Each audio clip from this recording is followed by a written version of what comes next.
I want to correct one thing. You said you've never been in club seats. You told me, or at least that we were going to sit in club seats from those tickets that you bought off eBay that time. You remember that? Yeah, this is Nate. Remember, you're like, oh, I got these amazing club tickets. Everything's included, as much food as you can eat. So we got there, I don't know, was it December, November? Like we're wearing T-shirts, jeans, and it's freaking outside. Like all the club seats were, it had like an overhang, completely outside in the elements. No food, no nothing. Where else would you rather be than right here, right now? Hey, hey, let's go Buffalo! Hey, hey, let's go Buffalo! The Bills make me wanna shout. Welcome to the Circling the Wagons podcast, a podcast discussing the Bills all year round with interviews, news, recaps, and insightful fan discussion. Most times. Here's your host and lifelong Bills fan, Nate. Hey Bills fans, welcome to your Week 2 recap edition of the Circling the Wagons podcast. I'm your host, Nate, and we have a ton of things to discuss in this episode where the Bills lost to the Chargers 31-20. A Bills player actually retired at halftime, and we end the show with a listener-submitted Buffalo Bills Anthem. That's pretty badass. So you're going to want to check that out at the end. As always, I'm joined by my co-hosts of the podcast and my high school buddies, Mike and John. Fellas, how's it going? Great. It's going great, Nate. Another loss in the season, the Bills starting 0-2, but that's all right. That's all right. It wasn't as terrible. They won the second half, Nate.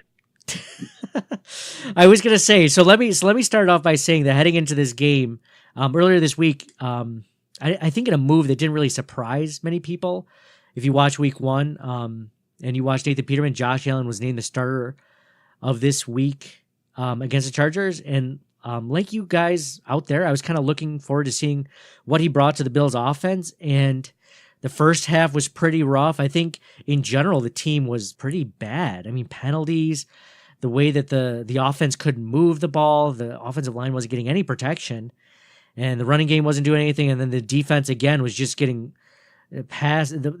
Phillip Rivers was just having his way, just like Joe Flacco did the week before. But like you said, it was a tale of two halves. The Bills, came out in the second half like a whole new team, and maybe we ended up finding out why. But I mean, is that pretty much a consensus that you had then, John? Yeah, absolutely. I mean, heading in the game, I was really just looking to see any improvement, which was, should be easy considering last week, but especially Josh Allen and to see how he was going to play. What about you, Mike? The tale of two halves. Oh, Nate, it was hard to watch the first half, but to see them turn it around when they're down so much, 28-6 at the half, to turn it into a game into the fourth, you thought they had a chance. That I don't think we've seen that a lot from teams in years past. So I take a lot of positives, knowing what that team was going through, knowing it was Allen's first start. I think a lot of positives going forward. I think that was the biggest positive for sure, was just Allen and how he looked in the second half. Now, obviously, he looked like a rookie at times. There were some plays that I'm sure he'd like to have back, some throws that were pretty errant, and even some of the throws where he found guys that were open. They kind of had to make some twisting catches or whatever. But, I mean, we've just been so devoid of, QB talent for so long that we just wanted something, just like progress, and since last week, like John said, there was a lot of room for improvement there. So almost anything was going to be good. And the first half was pretty rough, but the second half, it seemed like he just rallied the team around him, and the defense just came to life all of a sudden. The pass rush that had been basically continuing a trend from last season, which was non-existent. And especially last week, there was absolutely no pressure on Joe Flacco. And this week, hey, I mean, it was a win just to have Phillip Rivers play the entire game. He wasn't sat out in the beginning of the third quarter, right? Yeah, that is a plus. So, John, let's have a little energy. Are you kidding? That second half, if that game was another 2 quarters, the Bills would have made it close. If it went another 4 quarters, they would have had them. They had them on the ropes. It was just they ran out of time. Yes, No, maybe not on the ropes, but they were trending in the right direction. Well, no doubt. I mean, they did what there was like 10-0 if you just took the second half, right, in favor of Buffalo. So they definitely did something right. 14-3. 14-3 in the second half. Is that what it was? Yeah. And they can just continue that into the next week. That'd be great. Yeah, and that was with a... And Allen, like you mentioned Allen, like the pocket presence was good. The willingness to stand in there and take a hit, above average already, I think. Certainly some accuracy issues, but no fumbles. How many other quarterbacks would we see back there and getting hit and stripped and guys trying to punch the ball out? And he didn't cough it up at all. I thought was encouraging too. Yeah, how weird was it to see a quarterback that the Bills have take a hit like that and not fall down immediately? Like, he was just, I mean, Tyrod was really good at evading, pass rushers, but once he was hit, he was down. I mean, there was no there was a point where that one play where Melvin Ingram was holding on to Josh Allen's waist. Draped all over him. And Josh Allen still had time to make a play. Mind you, it was an interception, but I mean, he still had a chance to throw, Regardless. Bright side, I mean, he could have thrown it out of bounds still, maybe he will in the future. But I mean, that was a rookie play, like that kind of pick, I was just happy to see him stand in there, like you said, Mike, and not turtle and worry about that was one of the things when we had EJ Manuel. I mean, he was as big as Josh Allen, but the guy played like he was, 5'8" instead of 6'5", like he just didn't, I don't know. He doesn't have that. He was afraid to pull the trigger. Josh Allen is, for whatever he is not afraid to pull the trigger, which I kind of appreciate because, guess what? Whenever you give your receiver a chance to make a play like that long Zay Jones, that 57-yard pass, guess what? Sometimes the receiver makes a play. Zay Jones, what a joker. He tried his best to drop that. Yeah. He hasn't helped himself since last season yet, has he? Jeez. Zay Jones went Zay Jones on that play. Oh man. But yeah, so it only could have been more Zay Jones if he did drop it. Oh, I know. But I know the only other. But Allen, right? Like one touchdown, 2 picks.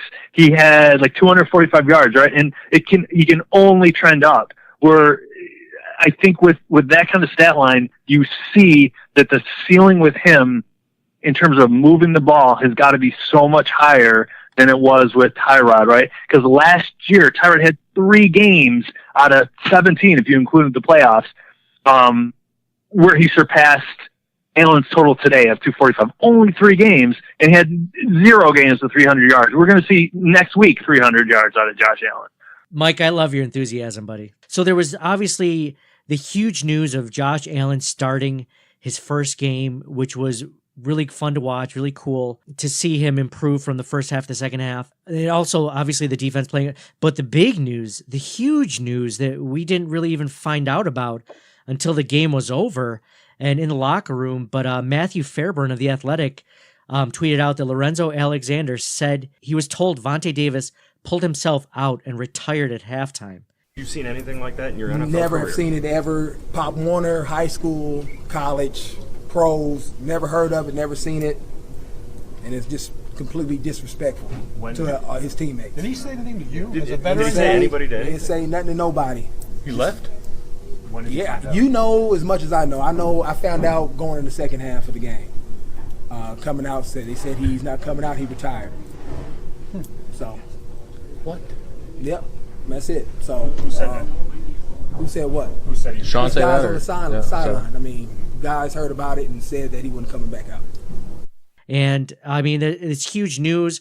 I mean, it was all over. It was like NFL.com. I was getting notifications from CBS Sports, NFL.com, Bleacher Report. Everyone was talking about it. And I mean, have you guys ever even heard of this happening? Like to any other team or any other player in the NFL since you guys have been following it? At halftime, not that I recall. I don't know if I've heard about it after one game, like after a specific game in the middle of the season. It takes a special dedication to quitting to retire at halftime, I would say. Yeah, I don't think Vontae Davis could have a future in motivational speaking. When the going gets tough, quit. When life gets too hard, quit. When the game's tough and you're losing 28-6, Just quit. It makes you wonder, what was he like when he was driving home? Was he listening to the game? No. Did you guys see the statement? I know John texted it to us. The statement where Vontae Davis apparently tweeted it out or whatever. Like he gave this explanation of what happened. And I'm just like, whatever. Like whatever your thoughts are or your reasons are. Unless it was like, I'm trying to think. I can't even think of a good reason to quit or retire from your NFL career in the half after you had just gone through all of the preseason, all the offseason workouts and OTAs and training camp and the preseason games and the first game, which he was not active last game, by the way. So I don't know if this is a continuation, this behavior is a continuation from last week. But I mean, it would have been better if he retired in the offseason. Then they could have found someone to replace him. Now they're screwed, trying to find another starting cornerback, but don't give him any credit for doing that. And I know he gave some explanation about his family and all that, whatever. I don't know. I think it's cowardly almost, Yeah, completely agree. So on an interesting note, I saw a really, really good tweet from Prescott Rossi, where he listed the Bills quitters power rankings. And I'm really trying to think of like another team like the Bills, and they're our team and we love them, but man, do they have a lot of famous quitters in their history books. So number one, so this is how he has it ranked. We could talk about the rankings real quick. He's number one, Vontae Davis. I don't know if it's just because it was in the middle of a game in the beginning of a season or what, because Vontae Davis, number one. Number two for Bills fans, Mike Mularkey, famous quitter, quit, in the middle of his head coaching contract after Marv Levy became head coach, I believe. John? Marv Levy became GM.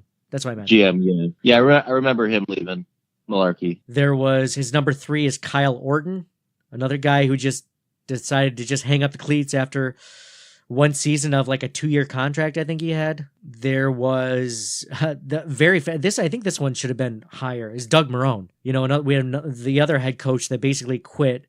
What was he? Was he 1 year? No, 2 years into his contract also, right? Yeah, yeah. And he quit as soon as the new ownership came through.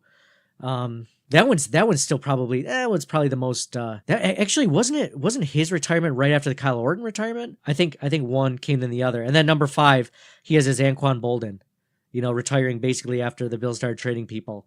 I really can't think of another team where this many people just quit on them. It's just like, yeah, I'm done. And this isn't like Patrick Willis, retiring from the 49ers only like 7 or 8 years in, being an all-pro linebacker and just having a career, but he was just, worried about his concussion, so he ended in the offseason. Like this was, I don't know. That's a special kind of quitting right there. I don't know. Maybe he saw that hit on Taiwan in the first half, and he's like, I'm just gonna not chance it anymore. Oh, geez, yeah. Yeah, let's talk about that play real quick. That was pretty scary. So in the game, it was so going back to the second half being amazing. I don't know if that was a result of Vontae Davis retiring or just some reason the team was just all fired up. They came out as a completely different team, and then in the third quarter, I think it was Marcus Murphy for some odd reason doesn't call a fair catch. Even though the guy's bearing down on him, he's about to level him, and he does. The guy tackles him right away, and Taiwan Jones recovers the ball in the end zone, tries to run out. His helmet gets ripped off. He tries to keep running. He's fighting for yardage so that it's not a safety, and then he gets a helmet to, I guess, the face or the forehead because his helmet was ripped off. The other guy hits him with his helmet right into his forehead, and he just starts bleeding right there in the field. He has his hand. It was just like, I don't know. It was insane. I think that was a third quarter though, so I'm not going to give Vontae Davis the benefit of the doubt on that one. But yeah, you're right. I that was in the third quarter. But that was a crazy call that ended up going in the Bills' favor. Not only was it not a safety based on the rules or the officials, but it ended up being a touchback. And I think the Bills actually got a penalty in their favor. Is that correct? A 15-yard unsportsmanlike misconduct for the other guy hitting Taiwan Jones in the face. Right. That play should have been blown dead the second the helmet came off. Anyway, I'm not sure why they weren't blowing their whistles earlier. Yeah, I'm not sure. I'm not sure why I guess they have to let it keep going. I don't know if there's a rule about that. I think there is. I think was it Jason Witten the one year where his helmet came off, and something happened a few years ago where that became a new thing. The second somebody's helmet comes off, then the play's over. Oh, and the guy's like running with the ball sort of thing? Yeah. Gotcha, the ball carrier. Well, yeah, so maybe that was it. Maybe they were whistling it dead and these guys keep hitting him. I don't know. But, I mean, that ended up going in the Bills' favor. So we talked about general, things that we saw in the game. Let's go over some stats and numbers of the game, brought to you by our TeePublic store. If you guys want some cool gear that you cannot find anywhere else on the internet, please check out teepublic.com/stores/CTWpod. CTWpod is just like our Twitter handle at CTWpod, which you guys should be following us too. It's always fun to tweet during the game and, interact with you guys and kind of give our thoughts on the game. So Bills lost 31-20 at halftime. Like we mentioned earlier, Mike brought up, they were down 28-6, but then ended up outscoring the Chargers 14-3 in the second half. Josh Allen overall was 18 for 33, which is a 55% completion percentage. He had 1 touchdown, 2 interceptions.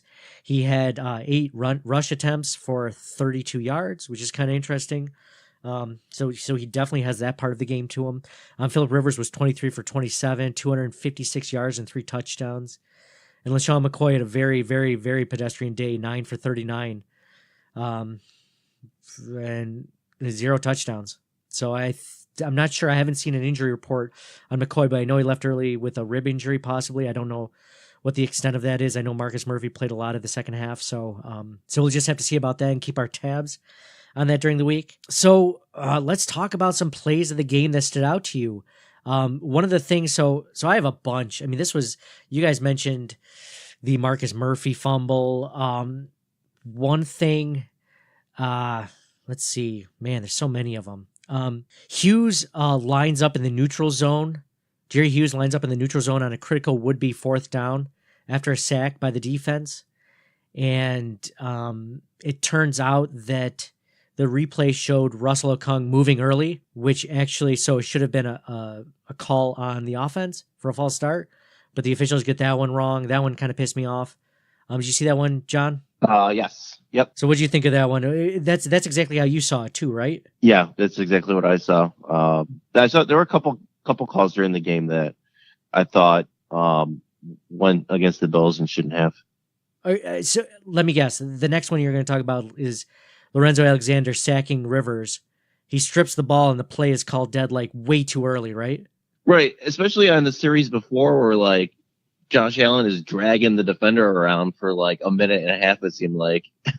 Yeah. and then when Rivers is getting sacked, it's like a split second. Okay, blow the whistle. Yeah, so hold on. I'm looking for the total sack count for the Chargers. The Chargers had 3.5, 4.5, 5 sacks on the day. So there was a lot of times when Josh Allen was being taken down to the ground. And yeah, not once was it really stopped because, he was coming down. They didn't want him to, get hurt or anything like that. I thought that was bullshit, to be quite honest. Mike, what'd you think? I think the difference with the Josh Allen play that you're talking about, he was still moving around, dragging the defenders. I thought with Phillip Rivers, he got stood up and wrapped, and there wasn't anywhere for him to go. Except down, right?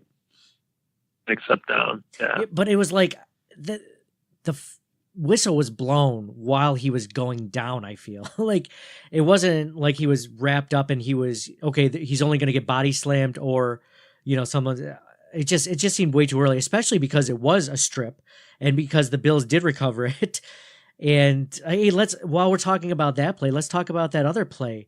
There's a play where like a Bills player ripped the ball out of a San Diego Chargers player's hand, and then there's like 5 Bills players there and like 1 Charger player. Is it that play? Yes, it was like Tyrell Williams or something like that. They stripped the ball out of his hands or something as he was. Yeah, it was a fumble, and then they said that the Chargers recovered it, even though the Bills came up with the ball or something. And it almost was confusing. Because at first I thought the officials were ruling that the Bills had the ball. Yeah.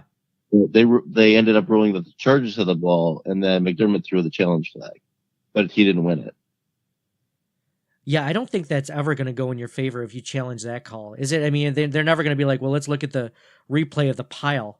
and figure out, who actually recovered the ball. I'm just not sure how they determined the Chargers had the ball to begin with when the Bills player came out with the ball, right? Yeah, I don't get that unless there's something we didn't see and they took it out at the last minute and ran up. But there's no reason why it should have been that way. I'd have to look at it again. I have to look at the tape, Nate. Yeah, let us know what it looked like. But yeah, there was that Jordan Mills penalty after a long LaShawn McCoy run. Luckily the second run that LaShawn McCoy had, that was a really long one, wasn't called back. I was looking for a penalty, but again, LaShawn McCoy didn't have a great day again this week. Hopefully you guys don't have him on your fantasy team out there. There was the fact that we talked about Zay Jones almost dropping that long pass that was thrown to him by Josh Allen as he was, in the second half, Josh Allen had a lot more time in the pocket. Did you guys notice that? Yeah, it did seem like he had more time. I think partly due to him moving around a little bit more. But it did seem like the offensive line did a little bit better job too. Yeah, in the first half, it was just like a continuation of the Baltimore game. And then in the second half, he was getting time. I don't know what they did differently. I don't know if the Chargers weren't bringing any blitzers, so it gave Josh Allen just a little bit more time to throw the ball. But, one thing I will say for Josh Allen, which I hope he gets better at, it was a knock on him coming out of college, was that he holds on to the ball too long. He doesn't make decisions quickly. So I wouldn't say that he was like that all the game. I did notice, though, when he did have time, he wasn't able to make quick decisions. But then again, they were showing some of those replays where they showed most of the field that Josh Allen was looking at during some plays, like on the interception, and there was nobody open. There just wasn't. There were guys very close to whoever was running routes. So it was, that might be on him, or that might be the fact that really his guys just aren't open and he didn't want to take a chance. So. Maybe he's not used to having very much time, so when he has it, he's like, "Oh my gosh, what am I going to do all the time?" That was always Drew Bledsoe's problem back in the day, because his offensive line was terrible. When he actually got time, he'd actually throw more picks that way. Felt like he had to throw it. Like, I should be throwing it right now. I just shouldn't have this much time. And so after that play where Zay Jones had the long catch and run after the catch, there was Allen gets sacked on 3rd and 7 by Melvin Ingram because it was funny. And I don't know if you guys noticed in this replay, I tweeted about it. For some reason, Deion Dawkins, supposedly the franchise left tackle, didn't block Melvin Ingram. Like Melvin Ingram just went completely unblocked. Instead, Deion Dawkins started blocking the guy that the left guard was also blocking. So instead of him covering the guy he should have, he double teamed some other guy. So Josh Allen gets sacked right away, right off the bat. So that ended that drive. It was a very promising drive and ended up in 3 points. So it was encouraging, to say the least, at least from Josh Allen's point of view from the second half game. I don't know if you guys saw, there were some clips on Twitter of him pumping up his guys on the sideline, which was awesome to see. It's really good to see. I don't know if we saw a ton of that from past quarterbacks for the Bills, so that was awesome. Let's go into our segment where we talk about our Wall of Famer for the game, the Bills Wall of Famer, the guy that stood out, even though the Bills lost 31-20. Who's somebody that you had in mind, John, that actually had a decent game? I might go with the coaching staff on this for the adjustments and the turnaround they did into the second half. Both Dable and McDermott. That's right, because you brought up before the podcast, McDermott was seen, and I think this was tweeted out by Cover One or someone else, that McDermott was actually calling the plays in the second half, correct?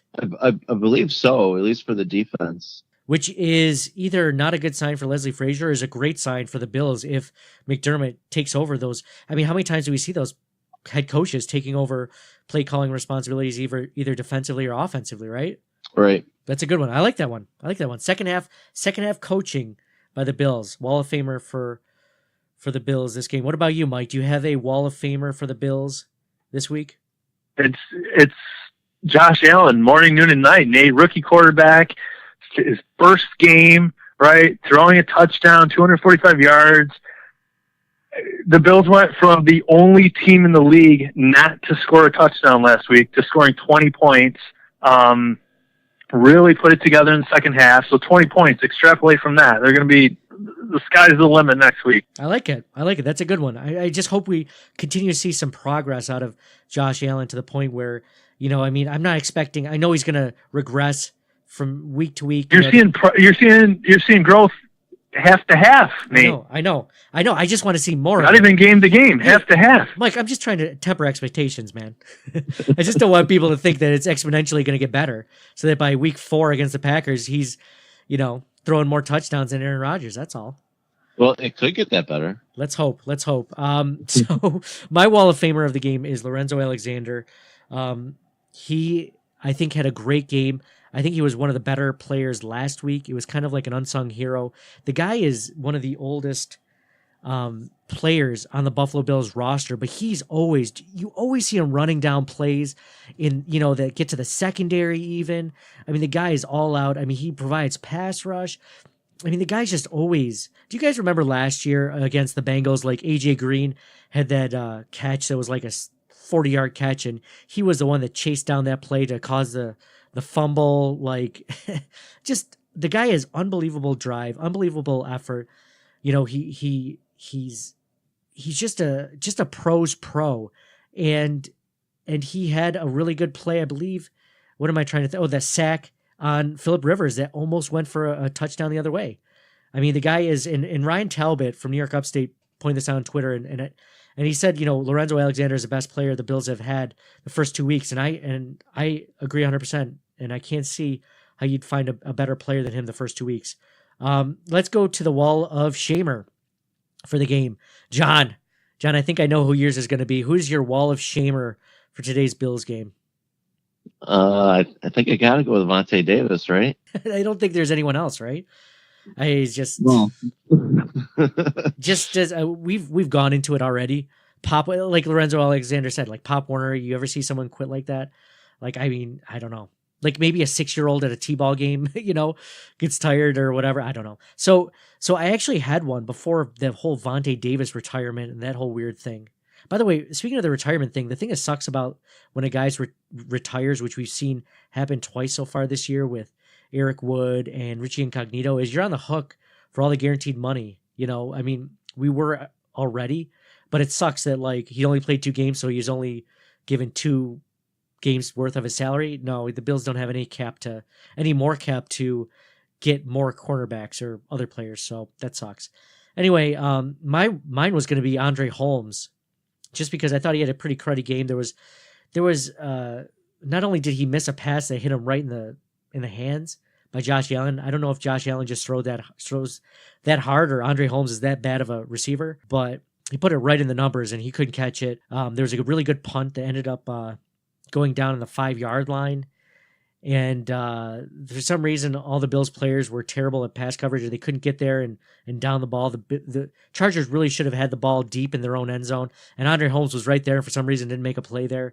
So very small in comparison to Vontae Davis, but he did not have a good game, Andre Holmes. So I think, and one of the things I wanted to point out, I forgot to say earlier, was that LaShawn McCoy is taking a lot of hits this season already, more than he normally takes. He's one of those running backs that tries to avoid him. He'll either step out of bounds or he'll, dive at the last moment or something. He always has been really good at avoiding contact. I think that's why he's as good as he is for his age.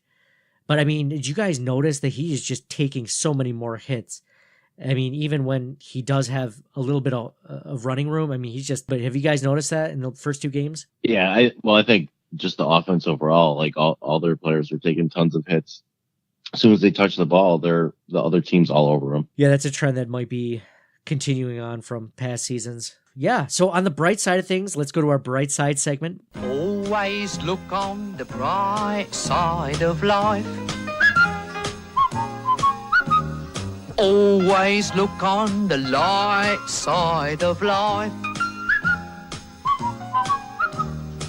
Bright side of things, like Mike mentioned, Josh Allen's first game, although it wasn't pretty and there were some rookie moments for sure and some things. I mean, the guy he's a smart kid. I think he's going to learn from these mistakes that he's made. Some of those picks were, I think, easy things to adjust from and to fix from week to week. The Bills did play 2 very good teams. I mean, what sucks about those 2 teams is if the Bills are vying for a wild card, which I don't think many of us are thinking wild card. Mike, I know you're super optimistic. Are you thinking that we're even going to be in the mix for that? Yeah, I am. Okay. Well, I mean, if they are, then like the last 2 games really hurt them for vying for it, for just, being crushing. to being 2 AFC opponents that, are probably playoff contenders, but I don't think it matters. I mean, they go 14-2, then they're winning the division. Great point, John. See, this is why this is the bright side segment. It's the bright side segment, not the you're on opium, John segment. No, he brought up a good point. Just John's not as vocal as you are. The opiate segment. The opiate segment. We'll add that to the list. So yeah, so this team, I mean, if we see the same team next week that we saw in the second half of this game, like that's the same team that we saw all of last year. I feel like, and maybe that was a fire that they needed lit under them to get, the season pointed in the right direction. So I'm not ready to write them off. I know that my expectations have been lowered a little bit just because, I don't want to go in expecting playoffs and then, them go 4-12. But I mean, this might be the team that just needs to gel together. Maybe they needed to get rid of the Corey Colemans and the Vontae Davises off the team that just, weren't buying into the culture and trusting the process. So the next game that we have is against the Minnesota Vikings next Sunday at 1 p.m. in Minnesota. The Vikings are 1-0-1 because they tied with the Packers this week. There should not be ties in the NFL. In today's day and age, can you think of anything more un-American? No, what is this, soccer? Like, I don't want ties in my football games. Like, how is there not like a sudden death overtime? Just play till somebody scores. It's the easiest solution. Think of all the people that invest in the time to watch the game, the people that pay money to go. At that point, it'd be better to lose and have some sense of finality or conclusion. Like a tie, it's terrible. Exactly. It's like here's the conclusion of the game by default. Like, well, I mean, how come baseball? They'll play 33 innings if they have to. Baseball has figured out nothing, but even they know not to end in a tie. Hockey has, the shootouts after they'll have the overtime here and they'll have the shootouts. Why can't the NFL do that? Why can't the NFL do, the overtime period of 10 minutes or 15 minutes or whatever, and then also do like the shootout method of like the college football style or something, Anything. Golf doesn't even have ties. Like they'll play extra holes. It's so frustrating. It's like one of the most un-American things that I can think of is time. Like not having a distinguished winner or loser. So next week, they'll have that. We actually, so before I, end this, we have the Buffalo Bills Anthem that was sent to us by listener/recording artist Dom Brown. You can follow him at Dom Brown __, I believe it is. And check it out there. It's pretty cool. I like it. I hope you guys like it. So for signing off, for John. Go Bills, 14-2. For Mike. Go Bills, the future is bright. And for me, Nate, I'm kind of buying that vibe, guys. I think the future is bright. Let's hope the second half of this game becomes the next 14 games. So I'll talk to you guys soon. Thanks for listening. Go Bills. Hey, hey, hey, let's go Buffalo, Buffalo, Buffalo Bills. Hey, hey, hey, let's go Buffalo, Buffalo, Buffalo Bills. Hey, hey, hey, let's go Buffalo, Buffalo, Buffalo Bills. Hey, hey, hey, let's go Buffalo, Buffalo, Buffalo Bills. Franchise QB was that? That's Josh Allen, 17, yeah, we back. Speaking of 17, no more drought. Yeah, the Buffalo Bills make you wanna shout. Trade day, making plays. That's John Murphy on the radio waves. Jordan Boy and Micah High all day. Bill collectors, all they do is take away. Harry Phillip, Tremaine Evans, Charles Clay. KB, house money, we got Zay. Give it the shady, we can run all day, yeah. Deion Dawkins, get defenders out the way. Hey, hey, hey, hey, let's go Buffalo, Buffalo, Buffalo Bills. Hey, hey, hey, let's go Buffalo, Buffalo, Buffalo Bills. Hey, hey, hey, let's go Buffalo, Buffalo, Buffalo Bills. Hey, hey, hey, let's go Buffalo, Buffalo, Buffalo Bills. 95, 95, 95. Kyle Williams, 95, that's our guy. Kim Pagula, she the new president. Red new era cap, make the Bills great again. We gon' make it to the playoffs, we gon' make it to the bowl. Yeah, we got a bit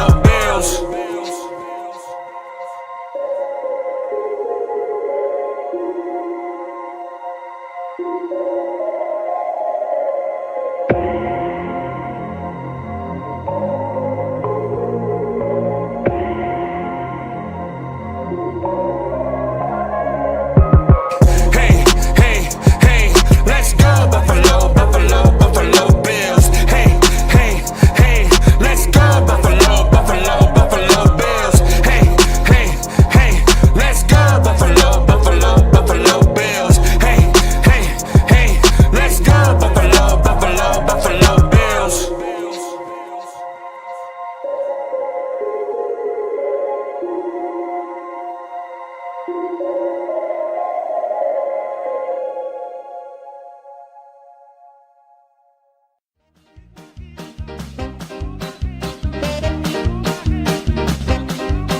Thank you for listening to the Circling the Wagons podcast. Download and subscribe to us in your favorite podcast service. Email us at ctwpod@gmail.com. That's Charlie Tango Whiskey Pod@gmail.com. Follow us on Facebook and Twitter at CTWPod. And most importantly, go Bills! Nobody circles the wagons like the Buffalo Bills.